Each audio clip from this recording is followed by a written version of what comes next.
To sunana Alhaji Balarabe Idris Jaji, ɗan ƙaramar hukumar Igabi, lardin Zazzau ta jihar Kaduna. To ɗan kaɗan daga cikin tarihinka. To Alhaji Balarabe Idris Jaji ɗan imanin shekara 60 da haihuwa. Na yi matakin karatu a College Arabic and Islamic Study da ke ABU Zaria. To akwai wani aiki da ka taɓa yi na gwamnati ko kasuwanci? Alhaji Balarabe Jaji manomi ne, ɗan siyasa, sannan kuma mai harkan jama'a. So ban taɓa yin aiki na gwamnati ba, ko da na minti ɗaya. To na taso ne ina harkan noma da naga iyayena suna yi, kuma ina harka na siyasa, sannan yana harkoki na ta'ammali da rayuwar al'umma, irin ƙungiyoyin aikin gayya da ƙungiyoyin kulob-kulob da ƙungiyoyin taimakon kai da kai. Wannan shi ya bada dama nake daga cikin wanda suke da community participation a shiga al'amuran mutane. Wannan shi ya bada dama a yanzu am da chairman na Ward Development Committee na jihar Kaduna, shugaban shugabanni al'umma na gundumomi da ke faɗin jihar Kaduna. Ni ne shugabansu. To ya aka yi aka shigo Kannywood? To na shigo Kannywood kamar yadda na faɗa maka tun a baya, mu 'yan ƙungiyar taimakon kai da kai ne da aikin gayya. Kuma taimakon kai da aikin gayya za ga cewa tun daga makaranta akan ɗan yi wasan kwaikwayo don ilmantar da al'umma wani abu, ko a gidajen rediyon mu na Kaduna State Radio and Television, wanda lokacin da take jihar Arewa ana kiranta Radio Television Kaduna, haɗe suke. So idan gwamnati ta zo da waɗansu abubuwa wanda ake so al'umma su a wayar da kansu, akan yi amfani da mu je mu yi drama. Lokacin da takin zamani ya shigo, mun yi drama inda muke ilmantar da mutane yadda takin zamani yake. Lokacin da ake waɗansu wasussuka na gargajiya don a haɓaka al'adu, akan yi amfani da mu ɗan yi wannan drama domin mutanen mu san muhimmancin al'adansu. So tun da ina da interest akan wannan, da Allah ya kawo zamani, 'ya'yanmu masu albarka suka bunƙasa wannan masana'anta, aka mai da shi ya zama sana'a. Domin a wancan lokacin muna yin shi ne don ilmantar da al'umman muhimmancin waɗansu abubuwa. So zaka ko a lokacin da ake yaƙin basasa, zaka cewa yayyinmu suna drama na sanin muhimmancin yadda za su kare kansu, da yadda za a zauna a gida, da yadda yaƙin yake, da kuma yadda in sun ji kukan wani abu su san cewa ga irin yadda abin yake, na firgitarwa ne ko ba na firgitarwa ba.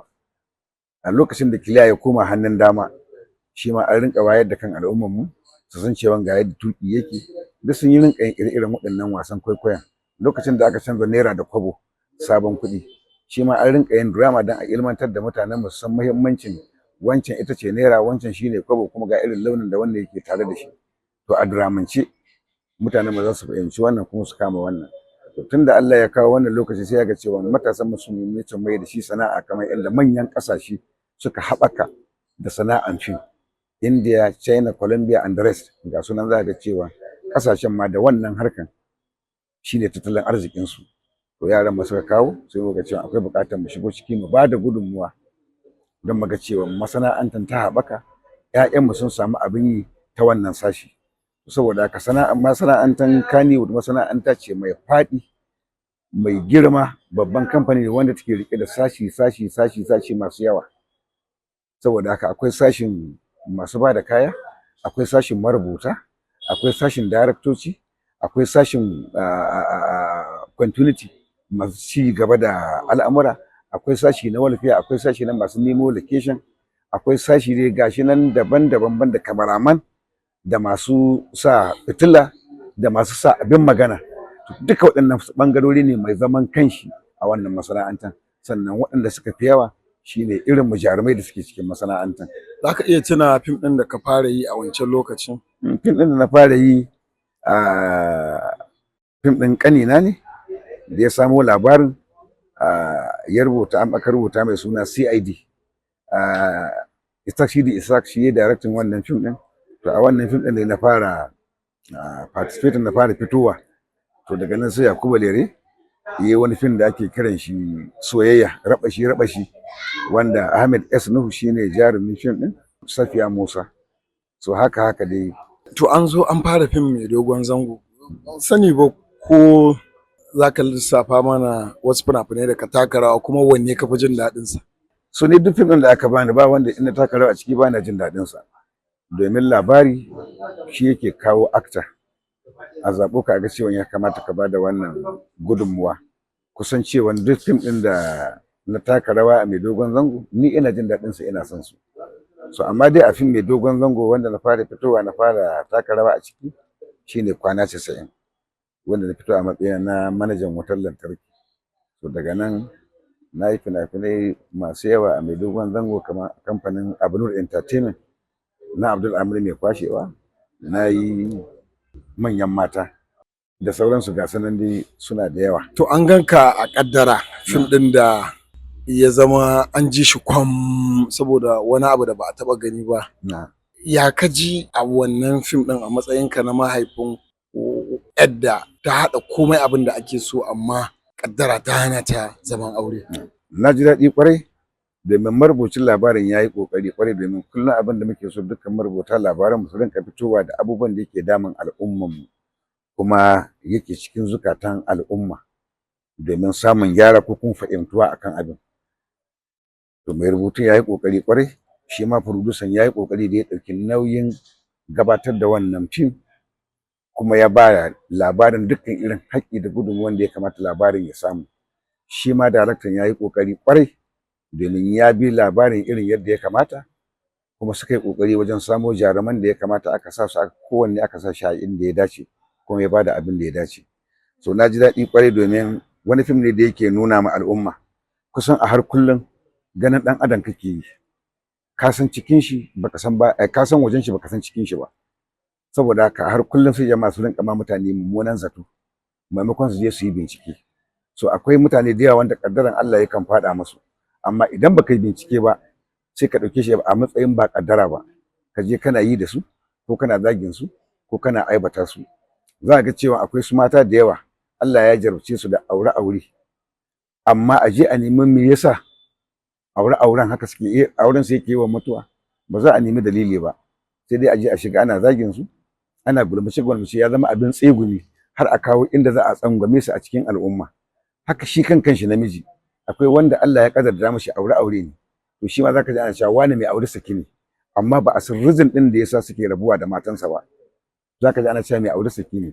To waɗannan abubuwa shi yasa muke so mu nuna ma jama'a duk abin da kaga ya faru, to komai akwai yadda Allah ya ajiye shi, akwai kaddara na Allah. Idan Allah ya kaddara cewa in ka zo duniya zaka zauna da mata ɗaya ne tak, to Allah ya maka wannan tsarin, da ita za ku zauna, da ita za ku rayu har ku koma ga Allah. Akwai wanda Allah ya kaddara mai cewa sai yayi aure sama da 10, kuma dolen shi sai yayi, domin kaddara ce ta Allah, ko yana so ko baya so, ko ana son shi ko baya so, Allah ya kaddara mace sai yayi.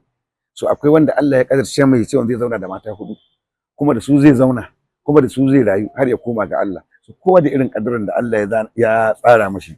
Saboda haka abin da kullum nake kira ga mutanen mu, duk wani abin da ya faru mu kokarin komawa ga Allah, ko mu yi bincike kafin yaɗa wa'yansu maganganu, kar mu furta kalman da za ta kai mu ga fushin Ubangiji. Domin rashin bincike da furta wa'yansu kalamai shi ke ɓata al'amura, kuma yana daga cikin halin da Allah yake jaraban mu da wa'yansu masifu yanzu. Domin haka kawai za ga wani yaro ya kafa hoton mutum, bai san shi ba, bai ma san garin shi ba, bai taɓa hudda da shi ba, amma haka kawai zai kafa hoton shi ya bada wani labari na daban akan shi, kuma Allah kaɗai san inda labarin nan zai tsaya. Wannan mutane akwai kuskure kwarai, ya kamata mu kiyaye wannan.